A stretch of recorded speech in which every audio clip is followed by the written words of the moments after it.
بسم الله الرحمن الرحيم الحمد لله رب العالمين والصلاة والسلام على سيد الأنبياء والمرسلين وعلى آله وأصحابه أجمعين۔ آج ہمارے دینی سوال اور جواب کا 10واں ایپیسوڈ ہے، اور آج کے سوال کچھ یوں ہیں۔ سب سے پہلا سوال کاشف پاشا صاحب سنبل سے کہتے ہیں کہ میرا سوال یہ ہے کہ ہم اس آیت کے اکارڈنگ سورت نمبر 47 آیت نمبر 7 اے لوگوں جو ایمان لائے ہو، تم اللہ کی مدد کرو گے تو وہ تمہاری مدد کرے گا، تمہارے قدم جما دے گا۔ ہم اللہ کی مدد کن کن کاموں اور کس طرح سے کر سکتے ہیں؟ جواب کا منتظر۔ آپ قرآن کی آیت یا ایھا الذین آمنوا ان تنصروا اللہ ینصرکم ویثبت اقدامکم کی بات کر رہے ہیں۔ تو اس سلسلے میں ایک بات یہ ذہن میں رہنی چاہیے کہ اس کا ترجمہ تو یہی ہوتا ہے کہ اے ایمان والو کہ تم اللہ کی مدد اگر کرو گے تو اللہ تمہاری مدد کرے گا، تمہارے قدموں کو جما دے گا، یعنی دشمنوں کے مقابلے میں تمہیں مضبوط کرے گا۔ اللہ کی مدد کرنے سے مراد یہاں مفسرین نے لکھا ہے کہ اللہ کے دین کی اور اللہ کے دوستوں کی مدد کرنا۔ چنانچہ ابن کثیر رحمۃ اللہ تعالیٰ نے لکھا ہے کہ یہاں اللہ کی مدد سے مراد اللہ کے دین کی اور اللہ کے دوستوں کی مدد کرنا ہے، اس لیے کہ اللہ تو کسی کا محتاج نہیں ہے، لم یلد ولم یولد ہے، ولم یکن لہ کفوا احد ہے۔ تو اللہ تو کسی کا محتاج نہیں ہے، کسی کو اس کی حاجت اور ضرورت نہیں ہے، اس کو کسی کی مدد کی ضرورت نہیں ہے، وہ سب کی مدد کرنے والا ہے۔ تو اللہ کی مدد تو ممکن نہیں ہے، لیکن اس سے مراد یہ ہے کہ اللہ کے دین کی مدد کی جائے اور اللہ کے ولیوں کی، اللہ کے دوستوں کی مدد کی جائے، اللہ کے بندوں کی مدد کی جائے۔ تو اللہ کے دین کی مدد سے مراد یہ ہے کہ ہر وہ کام جو اللہ کے دین کو ترقی دیں، ہر وہ کام جو اللہ کے دین کے پھیلانے میں مددگار ثابت ہوں، ہر وہ کام اس میں شامل ہے۔ مثال کے طور پہ دعوت اللہ ہے، جن کے ذریعے لوگوں کو دین کی طرف دعوت اللہ یعنی ان کو اللہ کی طرف بلانا، اور اسی طریقے سے تبلیغ دین ہے، دین کو پوری دنیا میں پہنچانا، اور اسی طریقے سے جہاد فی سبیل اللہ ہے، اعلاء کلمت اللہ کے خاطر اور انصاف کو قائم کرنے کے خاطر جو ہے جہاد فی سبیل اللہ کو قائم کرنا اور اس کی جد و جہد کرنا، اور بھی جتنے بھی وہ کام جو دین کو مضبوط کر سکتے ہوں یا دین میں ترقی کا ذریعہ بن سکتے ہوں، ہر وہ کام ان میں داخل ہے۔ اس کے علاوہ اس میں یہ بھی داخل ہو سکتا ہے کہ اس میں اللہ کی مدد، اللہ کے بندوں کی مدد بھی شامل ہے۔ کیوں؟ کیونکہ حدیث میں ہے کہ اللہ تعالیٰ قیامت کے دن اپنے بندے سے فرمائیں گے کہ ابن آدم میں بیمار تھا تو میری بیمار پرسی کے لیے نہیں آیا، ابن آدم میں محتاج تھا تو میری مدد کرنے کے لیے نہیں آیا، ابن آدم میں پیاسا تھا تو مجھے پانی پلانے نہیں آیا۔ بندہ کہے گا کہ اللہ آپ تو سب کو پلانے والے ہیں، آپ کیسے پیاسے ہو سکتے ہیں؟ آپ تو سب کی ضرورت پوری کرنے والے ہیں، آپ کیسے محتاج ہو سکتے ہیں؟ آپ تو سب کو شفا دینے والے ہیں، آپ کیسے بیمار ہو سکتے ہیں؟ تو اللہ رب العزت فرمائیں گے کہ میرا فلاں بندہ بیمار تھا، میرا فلاں بندہ پیاسا تھا، فلاں بندہ ضرورت مند تھا۔ تو اس سے مراد یہ بھی ہو سکتا ہے کہ اللہ کے بندوں کی مدد کریں گے تو بھی اللہ کی مدد کہلائے گی۔ واللہ تعالی عالم۔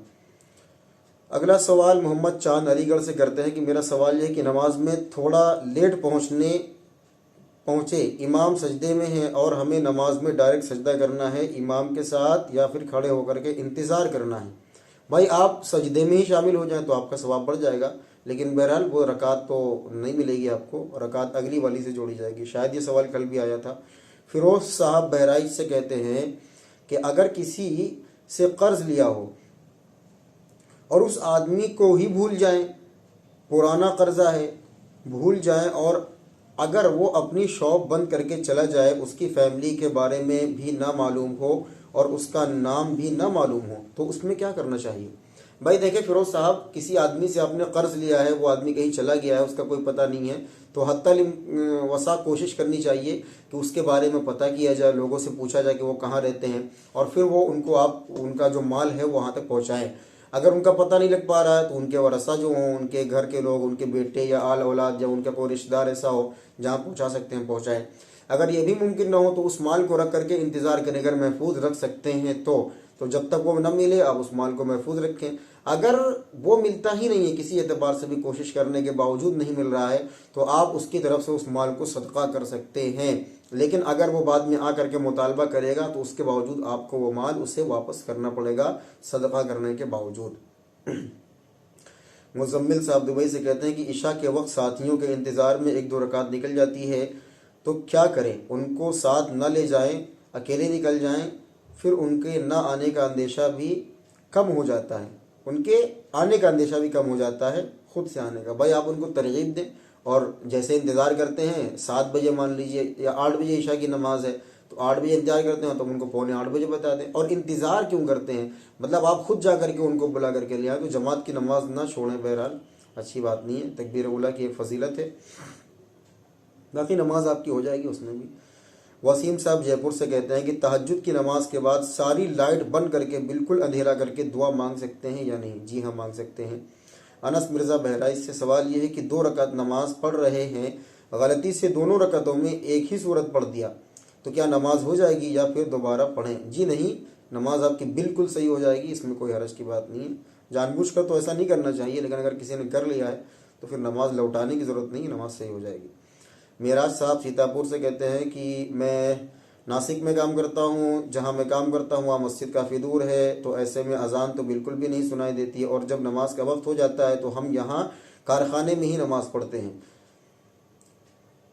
تو حضرت ایسے میں اذان کہنا ضروری ہے کیا؟ اور فرض نماز کے لیے تکبیر کہنا ضروری ہے کیا؟ برائے کرم وضاحت کریں. بھائی دیکھیں معراج صاحب، ہمارے ہم نام ہیں، آپ مسجد جانے کی کوشش کریں. مسجد دور ہے تو بھی جو ہے آپ مسجد جانے کی کوشش کریں، اس لیے کہ پھر گھر میں نماز کا رواج عام کرنا، پھر مسجد کو بندے حقیر سمجھیں گے کہ مسجد میں جانا ضروری نہیں ہے، گھر میں ہی پڑھ سکتے ہو. تو کوشش یہی کریں کہ مسجد میں ہی جا کر کے نماز پڑھیں. لیکن اگر اتنی دور ہے کہ نماز وہاں پانا ممکن ہی نہیں ہو رہا ہے، یا مغرب کی جماعت فوت ہونے کا اندیشہ ہے، اسی طریقے سے اور بھی کچھ ایسی وجوہات ہیں جن کی بنا پر وہاں جانا ممکن نہیں ہے، تو آپ اپنے گھر میں یا کارخانے میں نماز ادا کر سکتے ہیں. لیکن اس حالت میں بھی جماعت کے ساتھ میں نماز ادا کریں. نماز اذان کی آواز اگر نہیں آتی ہے تو اذان بھی دے دیں اور تکبیر بھی کہیں، پھر نماز ادا کریں. حیات صاحب بنور سے کہتے ہیں کہ میرا سوال یہ ہے کہ میں دکان کیے ہوا ہوں، کرائے پر میرے مکان مالک غیر مسلم ہے، کافی اچھے مزاج کے ہیں، افطاری کے ٹائم کبھی کبھی منا کر کچھ اچھی چیزیں بھیج دیتے ہیں، تو کیا میں ان کے بھیجے ہوئے سے افطار کر سکتا ہوں؟ بھائی اگر ان کی کمائی حرام نہیں ہے، اگر حلال کماتے تو آپ کر سکتے ہیں، حرام کماتے تو مسلم غیر مسلم کا سارا معاملہ برابر ہے.